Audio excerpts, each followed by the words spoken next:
Good morning, Member of European Parliament, Strada, and thank you so much for joining with us today. It's really through an honor to have you, and we deeply appreciate you making the time despite your busy schedule, especially after having to reschedule our previous meeting. We are truly grateful to have you with us. So without taking more time, I will go to the question. I know you in so much busy schedule, so I'm trying to get my questions here. So we will go to the question. Okay, question number one, I will ask. Your father, Geno Strada, did a great work starting the NGO emergency. What's the most important lesson you learned from him about helping to people? Well, thank you so much for your time. It's my pleasure to be here. Well, what I learned from my father and my mother, who also was founder of the organization, and without my mother, probably the organization would not exist. I think the main lesson is that normal people, when they put together and share a project, they can do extraordinary things. Normal people can achieve extraordinary result when they work together, because really what emergency has done, the number of people treated for free, of healthcare provided for free, of workplaces, of vocational training, but everything was made possible thanks to the combined work of a number of people. Very often my father is depicted as a hero, but I think his main lesson, it was not that history is made by one single hero. History is made by normal people who decide to engage in extraordinary complex task. And then I think that helping others is a bare minimum that we can do. It's not because I'm charitable, it's because I'm fair. I want to be fair. I like charity, but I prefer justice, actually. And I am also very confident that if the fundamental rights of others are not respected, then we are all in danger. Then how can I assure that the fundamental rights and the human rights of my own sons and daughters will be respected? Because if human rights are for all, they must be for all. If human rights is not for everyone, then it's for no one. So to helping others is also really a way to do it my own good, to be egoistic and to be selfish and to think about my own good. There is no possible peace, and there's no possible happiness for me in this world, where if someone around me is having a bad time, so helping them, really, it's just a duty. So thank you for your great work. Really appreciate your work as a immigrant, as a migrant. So it's really appreciate your work. Then I will go to the second question. Before you joined the parliament, you were the president of emergency for many years. How did you lead the big NGO change the way you look at the politics today? Yes, and after emergency, I served and I helped the civil society organization that are doing search and rescue in the Mediterranean Sea, and I had the great honor and privilege also to be in the middle of the sea to rescue people at sea that were crossing a nice Mediterranean that has turned into a graveyard for dozens of thousands of innocent people. And really, I think it's my honor and my privilege. I am so lucky because I had the possibility to work in the field and to see with my own eyes what we are talking about when we are talking, for example, of migration policies that do not respect fundamental rights. To me, when I read the memorandum between Italy and Libya, to me, it's not ink on paper. I was in the middle of the sea. I met persons who have been through Libya, who were kidnapped and tortured and raped and uh, and uh, and and robbed, victims of extortions for months or years in Libya, which is not like by chance. That's the consequences, well-known consequences of our politics. So to me, it's really it's flesh and bones of the people, And and this is about migration, but also I work a lot about the consequences of war. I worked a lot for Palestine. I am opposing, for example, the idea that some European member states are willing to start again to produce anti-personnel mines, which are now banned in Europe, but some member states want to produce again anti-personnel mines. I grown up seeing what does an anti-personnel mine to a human body, and I do know that 99% of the victims are civilians, because to me it's flesh and bone, it's not ink and paper. So what I learned through my life, it's really my, I say it's my compass to navigate European politics, and the respect of fundamental rights for me is non-negotiable. And so I feel so lucky because not all of my colleagues had the same opportunity in their life to work on the field, to do the kind of things that I did. So they are not as lucky as me. And to me is what keeps me in touch with reality, because I am there to improve the life of people, not not for other reasons. So to really understand how the life of people is affected by our policies, to me is key, is everything. Okay, thank you for talking about us, about the people, and that really need help. And also, I research about you, if I'm not correct, that you help for when the tsunami hit in Sri Lanka, also the wartime. Is that correct? Yes, emergency started a project there at the time. So thank you. So many countries that you help, and including my country. So it's mean a lot to me. And thank you again. And I will go to the next question. The EU help Sri Lanka through the GPS Plus trade program. What does Sri Lanka need to do in 2026 to make sure we keep this important help? Well, Sri Lanka is not within the countries that I'm working on, because I am in other delegations, delegations for relations with Okay, other we can countries. skip is that question. No, Thank you. but I mean, in general, but I do know that in general, the European approach is like an open, very willing. They were willing to engage with Sri Lanka, strong commercial agreements, and what they call a strong conditionality on human rights. So yes, the EU is a supporter of Sri Lanka with some requests to work on reforms. For example, especially in the fight against corruption, more on the field of fundamental workers, for example, or the use of anti-terrorism law, the protection of freedom of speech and expression, etc. So EU as a number of reforms to Sri Lanka. What in EU language this is what they call conditionality on human rights. But I do see a problem actually, that the EU is often asking to the respect of human rights to third countries, which is correct. I completely agree. I think that all international relations should be based on the respect of fundamental rights. But the problem is when EU is asking other countries to respect fundamental rights, but not EU is not applying, practicing the same fundamental rights within our borders or at our border procedures, like in the case of the new legislation or the agreements with Libya, for example, that is it correct to conditionate our help to the respect of fundamental rights, but we should not have double standards, and we should not be hypocritical. We should be consistent, and we should respect first fundamental rights. New laws start from June 12. In simple words, what are the biggest changes that people in Italy should to know about? Yes, in June is entering into force the new pact, EU Asylum and Migration Pact.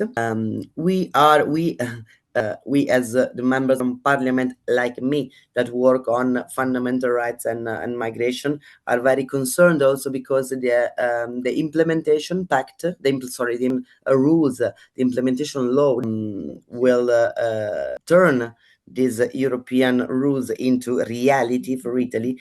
Still, the government did not disclose the implementation plan to us. So we are very concerned. We do not know exactly when, how, in which places the new law will enter into force. We are very concerned. I am very concerned in general about not the pact, but the new laws that are a bit changing the pact and that will enter into force in the next months and years. Because to put it simple, Europe is really damaging, if not destroying, the right to asylum, because they did two things.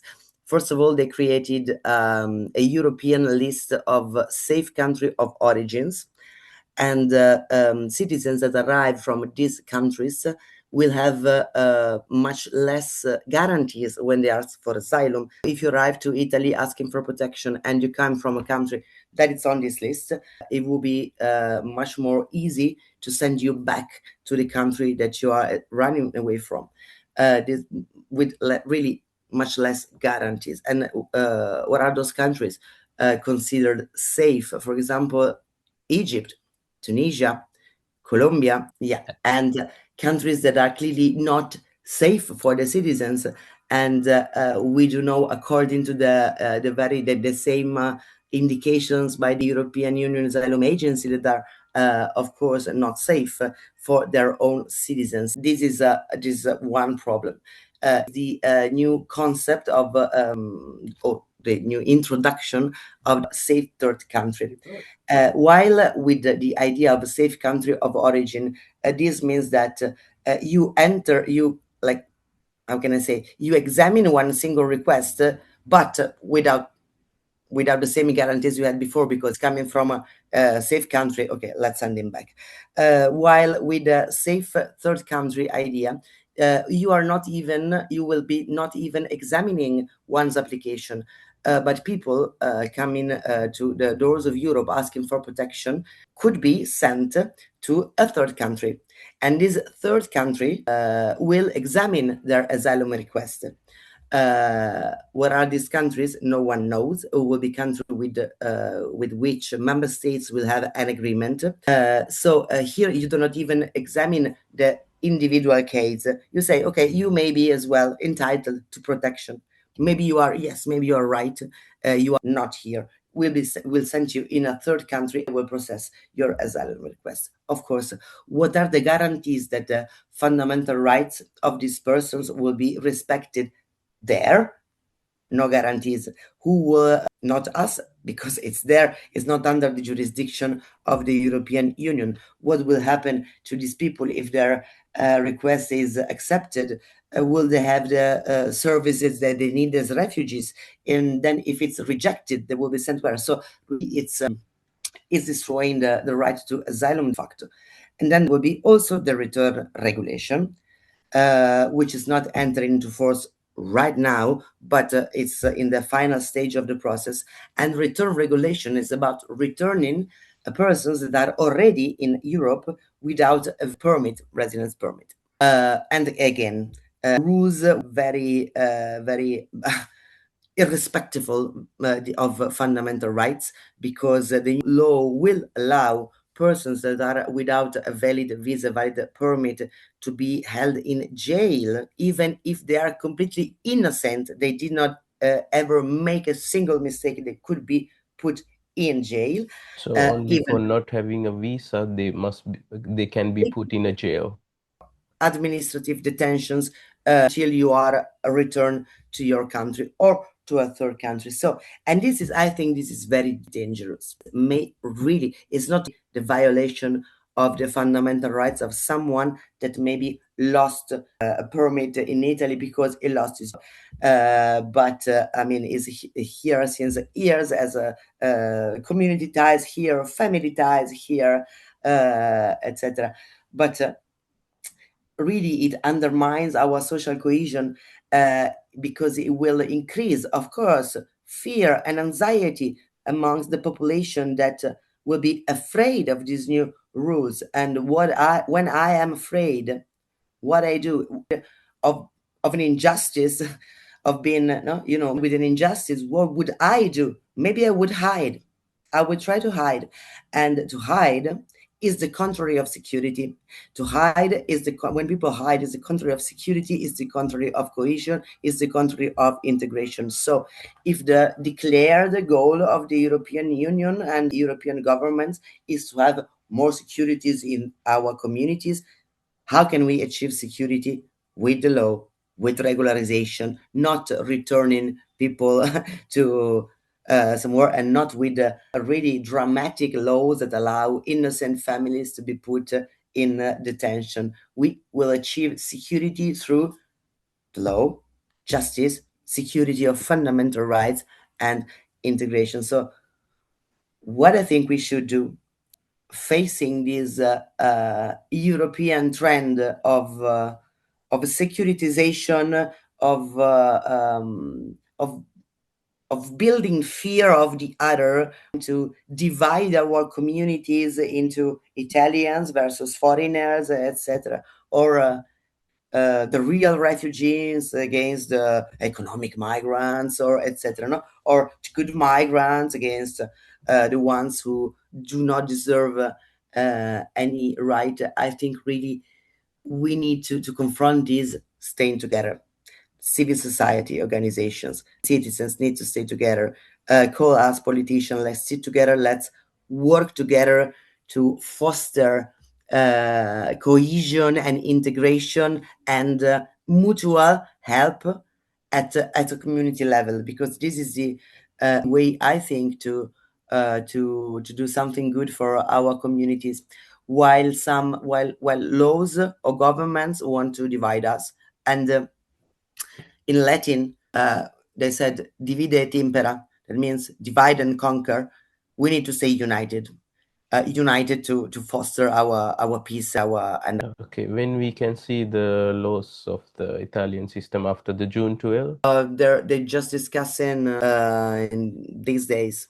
They're discussing in the phase of the amendments to the test. So June 12 will be change the amendments, or will take more times to change the amendments? This depends on the European Parliament.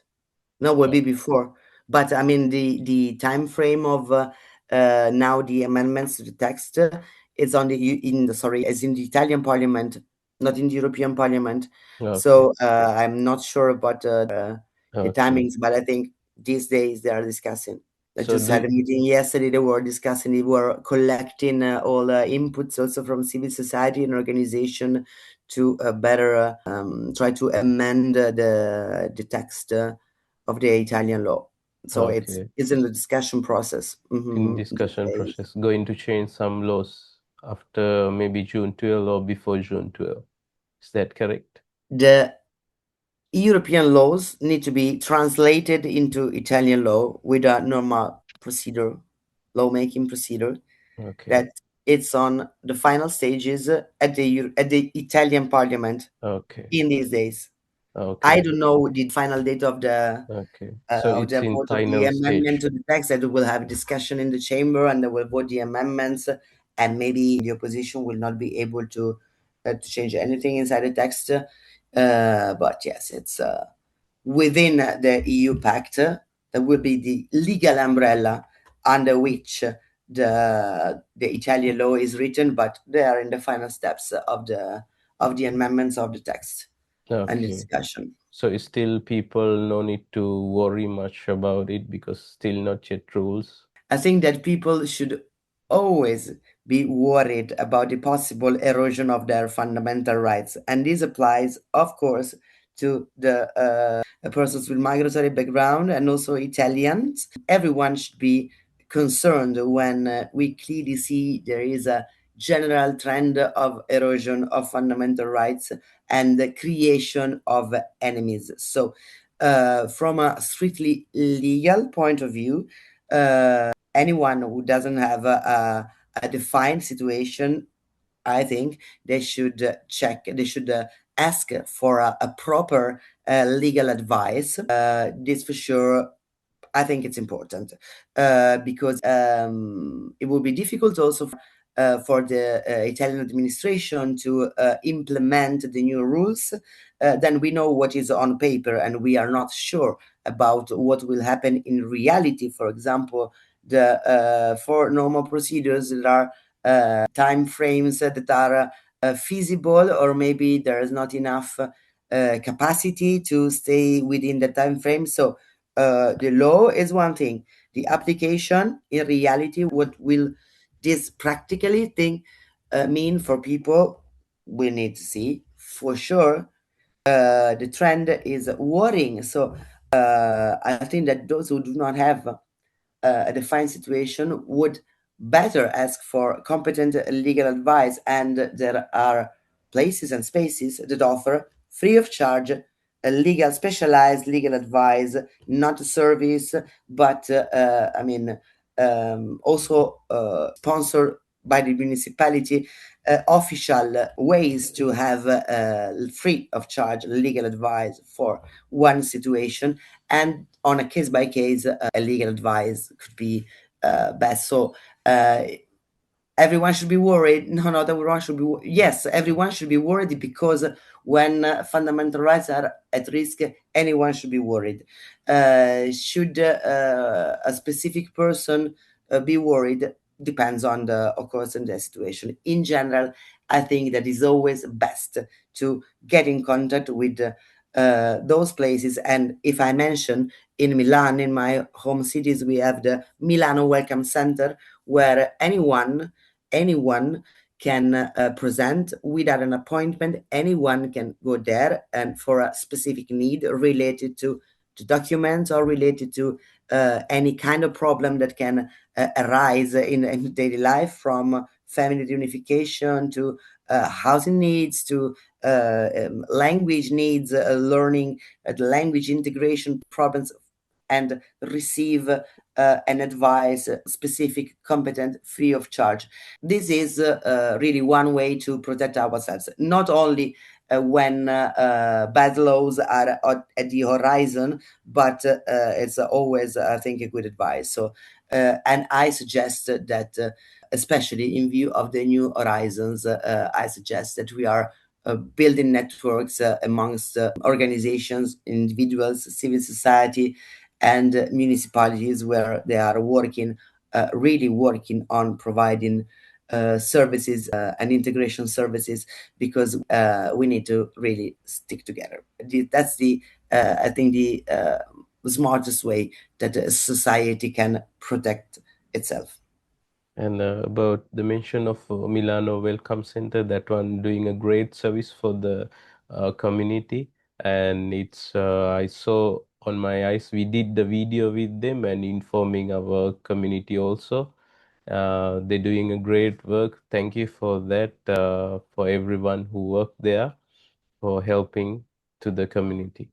And I will take the next question. And people are hoping for sanatoria. There is any chance that people can get a sanatoria? Do you think this government will allow for sanatoria, like pay, who doesn't have the documentation will be legalize the people? There is any chance? Do you think that is possible? If this government was smart, they would do a sanatoria. But I'm not sure, because they're, I mean, when one government invests so much of their propaganda on building the enemy, the idea that people with migratory background are the enemy and we need to return more people to the country, then it's always difficult to say, okay, you know what, we proceed with a sanatoria, because actually until yesterday we told you they are very, very bad persons, enemies, but today we think that they are good workers and we need them. So it's I think it's more a problem of communication for them. While sanatoria, of course, is the to regularize persons, part of the population that is already staying in Italy, not only to protect the for example, the workers that are exploited, but as I was saying before, to foster social cohesion, to fight insecurity, because of course, when people are undocumented, they can be easily exploited, or they are forced out from every legal way to work, to basically to survive, since everyone at the end of the day needs to eat. If I don't let you have a illegal job, and you will need a illegal job, and if I don't let you have a proper housing, you will end up in not proper housing. So it's so sanatoria is also the basis for security. And we do know, everyone knows that European economies rely on the work of workers coming from abroad, because we are in demographic winter and we don't have enough workers around the country. So of course we do know people coming from abroad. What we should do is to open more legal pathways to arrive legally in Europe. And this will be really what is fighting the smugglers, for example, because when the doors of Europe are closed, the legal ways are closed, then of course I will need to turn to illegal ways and embark maybe in a dangerous or a deadly journey. So really, I think that most governments are doing exactly the contrary of what they should be doing. They should be bring human beings under the light of the law, and that means exactly legal pathways for those who willing to come in, and sanatoria for those who are already here. Really, this is not only the let's say a human policy; it's a smart policy to do one's interest also for security. So I don't think they will do that. You don't think they will do that, personally, but they should. I'm agree on Let's that. push together for the government to do it. Let's hope. And one last question. I work as an independent creator under the name of Milano DS to keep my information mutual. I don't accept any commercial sponsorship, and I donate earnings to organization like Save the Children. I also collab with Italian institution and NGOs to provide civic information. What do you think about my work? What I think about your work, I thank you for your work, because I think it's so important to share informations and this kind of context within a community through different communities. And so it's not only the your contents that are important, but also I think the network that this kind of context brings, putting communities and people together. It's I think it's really crucial, and of course I do appreciate the facts that any earning is donated to charities.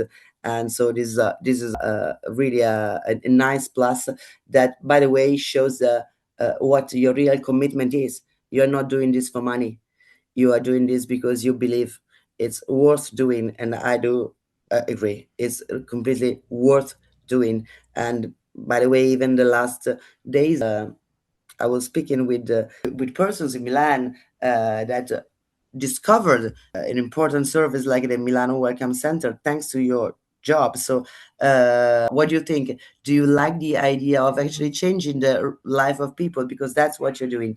If you pushed people to go and have service to protect their fundamental rights, people who did not know that this possibility exists, you are not the one who built the service, but you are the one who opened the door to the people, to the service. And I think you should be proud of what you do. Thank you so much. It's really appreciate your comment, and it's really make me more stronger to do more commitment for in more future. So thank you joining with us today. Really appreciate it with your busy schedule, and see you until next time. Thank Thank you very you. much.